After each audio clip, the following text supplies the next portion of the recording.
હું Patel Suryakant Prahladbhai Naranpura Vijaynagar higher secondary સ્કૂલમાં ધોરણ 11-12 કોમર્સમાં અર્થશાસ્ત્ર વિષય ભણાવું છું.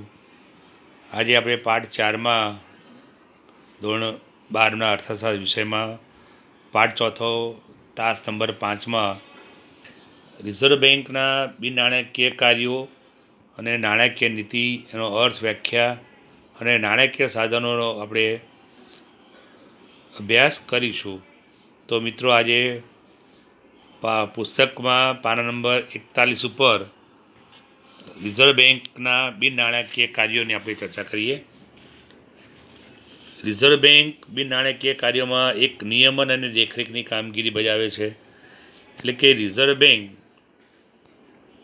ભારતના સમગ્ર મૂડી બજાર અને નાણાં બજારની કામગીરીની દેખરેખ અને નિયમન કરે છે, જેમાં વેપારી બેન્કોની શાખાઓના વિસ્તરણ, કામ કરવાની પદ્ધતિ, બેન્કો સિવાયની નાણાકીય સંસ્થાઓ અને સહકારી બેન્કોની કામગીરી પર પણ ખાસ ધ્યાન રાખે છે.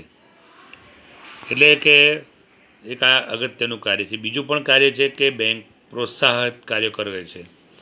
હવે પ્રોત્સાહક કાર્યો કરે કયા? પ્રોત્સાહનમાં તો ભારતમાં જોઈએ તો આપણા દેશમાં આજે અનેક પ્રકારના લોકોએ બેંકમાં ખાતા ખોલાવ્યા નથી.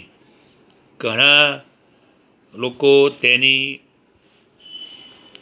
જે ધિરાણની જરૂરિયાતો માટે અસંગઠિત નાણાં બજાર પર આધારિત હોય છે.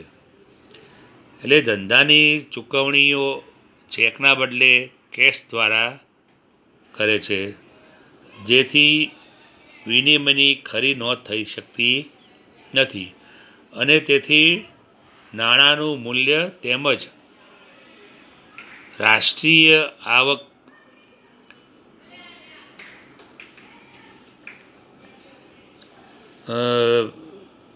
સાચા પ્રમાણમાં જાળવી હોય આપણે તો જાણી શકતા નથી. એટલે કે રિઝર્વ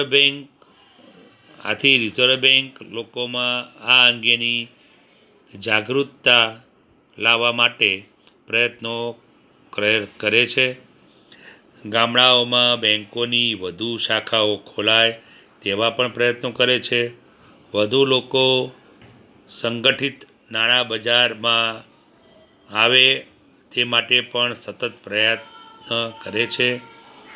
વળી લોકોના હિત માટે સહકારી બેન્કોને પણ તે અંગેનું પ્રોત્સાહન આપતા રહે છે. ત્રીજું કાર્યનું છે કે સમાવેશી વિકાસના કાર્યો. હવે આમાં રિઝર્વ બેંક શું કામ કરે છે? એમાં તો ભારતના આર્થિક જે ભિન્નતા અને ગ્રામીણ શહેરી ભિન્નતા વધુ હોવાને કારણે જ્યારે નાણાકીય અથવા તો આર્થિક પરિવર્તનો આવે ત્યારે દરેક વર્ગના લોકો અને એકમોને આવા પરિવર્તનોનો લાભ મળવો જરૂરી છે. રિઝર્વ બેંક આ માટે બેન્કિંગ ક્ષેત્રે સતત પ્રયત્નો કરતી રહે છે.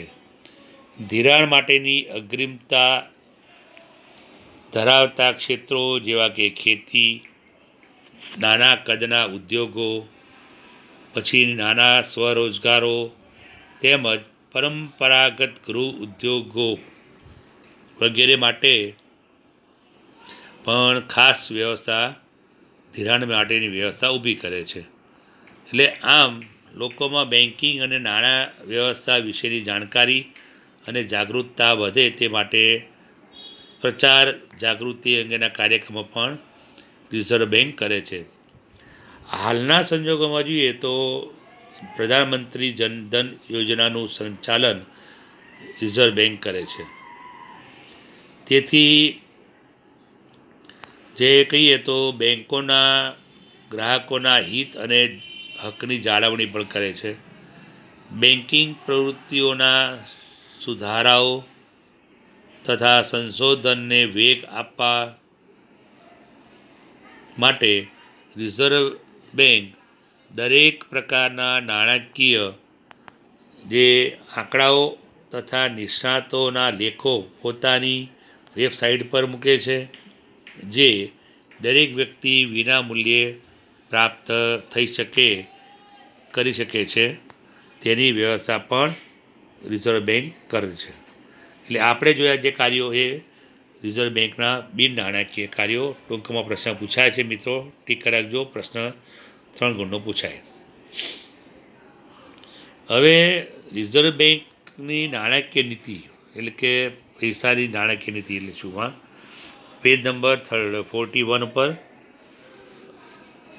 અર્થશાસ્ત્રના સિદ્ધાંત મુજબ નાણાકીય નીતિ એટલે અર્થતંત્રમાં નાણાંની માંગ અને નાણાંના પુરવઠાનું સંચાલન અને નિયંત્રણ કરવા અંગેની નીતિ. નાણાંની માંગ અને પુરવઠામાં અસમતુલા હોય તો અર્થતંત્રમાં ફુગાવો કે મંદી સર્જાય છે. આંતરરાષ્ટ્રીય બજારમાં નાણાંના મૂલ્યને અસર પહોંચાડે છે તથા અર્થતંત્રમાં અસ્થિરતા આવે છે. માટે નાણાંની માંગ અને નાણાંના પુરવઠાનું સંચાલન અત્યંત જરૂરી છે અને આથી જ નાણાકીય નીતિને સ્થિરતા લાવવા માટેની નીતિ પણ તરીકે ઓળખવામાં આવે છે. શરૂઆતમાં જોઈએ તો ભારતમાં શરૂઆતના વર્ષોમાં નાણાકીય નીતિનો હેતુ નાણાંનું પ્રમાણ, નાણાંનું મૂલ્ય અને નાણાંના સ્વરૂપને નિયંત્રિત કરવાનો હતો. પરંતુ હાલના સમયમાં નાણાકીય નીતિનો ઉપયોગ શાક સર્જનના નિયંત્રણ માટે પણ થાય છે. તો હવે એની કેટલીક વ્યાખ્યાઓ જોઈએ સૈદ્ધાંતિક રીતે. તો નાણાકીય નીતિ એટલે શું? નાણાકીય સત્તા દ્વારા લેવાયેલા એવા સભાન પગલાં જે નાણાંના જથ્થા, તેની ઉપલબ્ધિ અને નાણાંના ખર્ચમાં પરિવર્તન લાવે. સામાન્ય આર્થિક નીતિના હેતુઓ સિદ્ધ કરવા માટે સર્વોચ્ચ બેંકના હસ્તક નાણાંના પુરવઠાને અંકુશિત કરવાના સાધનો સોંપતી નીતિ એટલે નાણાકીય નીતિ. શબ્દોમાં કહીએ સાચા ટૂંકમાં સાદી ભાષામાં તો દેશમાં આર્થિક વિકાસની પ્રક્રિયાને ધ્યાનમાં રાખીને પ્રજાનું હિત જાળવીને આર્થિક સ્થિરતા માટે સર્વોચ્ચ બેંક દ્વારા નાણાંનો પુરવઠો અંકુશિત કરવાની નીતિ એટલે નાણાકીય નીતિ. હવે તેના નાણાકીય સાધનો કયા છે? એમાં મુખ્ય જે જોઈએ તો 2 ભાગ કહી શકાય. એમાંથી એક પરિમાણાત્મક સાધનો અને બીજું ગુણાત્મક પાયા. અહીંયા પરિમાણાત્મક સાધનો એટલે શું? તો પરિમાણાત્મક સાધનો સમગ્ર અર્થતંત્ર પર એક સરખી અસર પહોંચાડે છે. માટે આ સાધનોને સામાન્ય સાધનો પણ કહેવાય છે. એમાં પહેલું એનું સાધનનો તો બેંક રેટ. બેંક રેટ એટલે શું?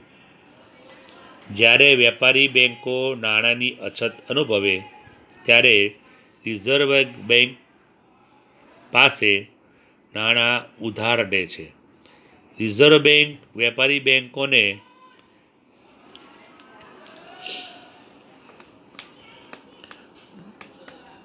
લાંબા ગાળાનું ધિરાણ જે વ્યાજના દરે આપે તેને બેંક રેટ કહેવાય. જ્યારે રિઝર્વ બેંક આરબીઆઈ એટલે કે બેંક રેટ વધારે ત્યારે વેપારી બેંકોને ધિરાણ લેવાનું મોંઘું પડે. જ્યારે સામાન્ય પ્રજા જે ઊંચા વ્યાજના દરે વ્યાજ ચૂકવવા વ્યાજના દરે ધિરાણ આપે છે.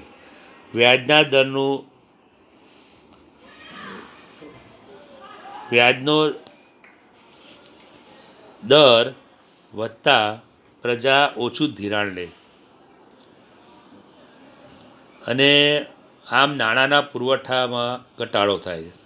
જ્યારે અર્થતંત્રમાં ફુગાવો હોય ત્યારે રિઝર્વ બેંક રેટ વધારી નાણાંનો પુરવઠો ઘટાડે છે, જેથી ફુગાવો ઓછો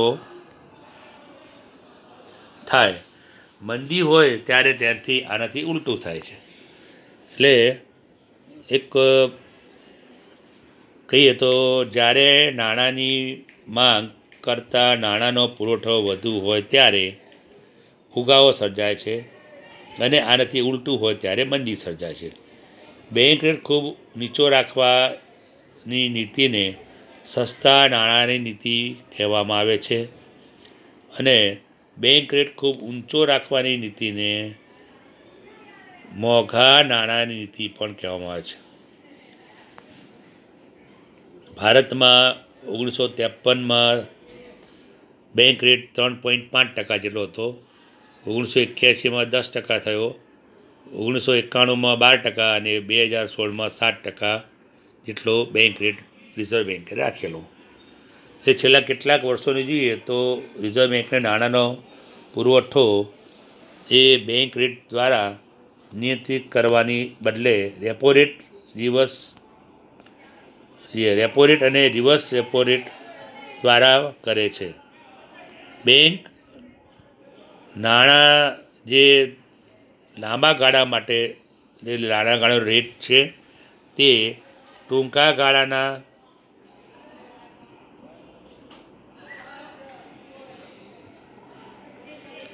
બદલાતો નથી, જ્યારે રેપો રેટ અને રિવર્સ રેપો રેટ ટૂંકા ગાળામાં બદલી શકાય છે. આથી ટૂંકા ગાળાના નિયંત્રણ માટે સરળ બને છે. રેપો રેટ અને રિવર્સ રેપો રેટ એટલે શું? એમાં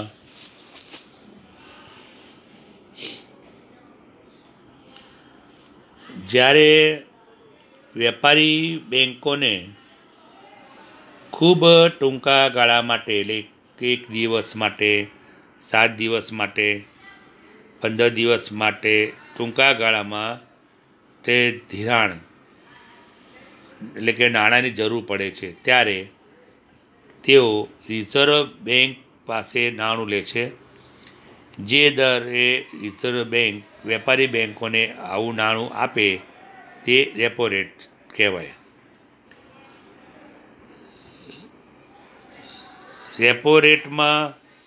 રેપો એટલે રીપર્ચેઝ રેટ. ટૂંકા ગાળાનું આવું ધિરાણ લેવા માટે વેપારી બેંકો રિઝર્વ બેંકને કોઈ વટાવ દરે પરત કરવાની શરતે પોતાની પાસે રહેલી જામીનગીરીઓ વેચે. આ વટાવનો દર એટલે રેપો રેટ. ફુગાવાના સમયે રેપો રેટ એટલે કે રિઝર્વ બેંક રેપો રેટ વધારે છે, જેથી વેપારી બેંકોમાં ઓછું ધિરાણ લે છે અને પ્રજાને સામે ઊંચા દરે ધિરાણ આપે છે. આમ પ્રજા ઓછું ધિરાણ લે અને નાણાંનો પુરવઠો અને ફુગાવાને ઘટાડવામાં મદદરૂપ થાય છે. એટલે મંદીના સમયે રિઝર્વ બેંક રેપો રેટનો રેટ નીચો કરે છે. જ્યારે રિઝર્વ બેંકને ટૂંકા ગાળાનું ધિરાણ જોઈએ ત્યારે વેપારી બેંકો પાસેથી ધિરાણ લે છે. આવા રેટને રિવર્સ રેપો રેટ કહે છે. જ્યારે રિવર્સ રેપો રેટ વધુ હોય ત્યારે વેપારી બેંકો રિઝર્વ બેંકને લોન આપવા માટેનું વધુ આકર્ષણ થાય છે. તેઓ વધારાના નાણાં રિઝર્વ બેંકને ધિરાણ પેટે આપે છે. આમ તેઓ સામાન્ય પ્રજાને ઓછું ધિરાણ આપી શકે અને બજારમાં નાણાંનો પુરવઠો ઘટે. રિવર્સ રેપો રેટ નીચો હોય તેથી નાણાંનો પુરવઠો વધે છે. પુસ્તકમાં એક કોઠો છે પાના નંબર 43 પર 43 પર કે જાન્યુઆરી 2006માં રેપો રેટ અને રિવર્સ રેપો રેટ કેટલો હતો ભારતમાં એનો એક આંકડાકીય માહિતી છે. માર્ચ 2010માં અને 2016માં પણ એની માહિતી છે.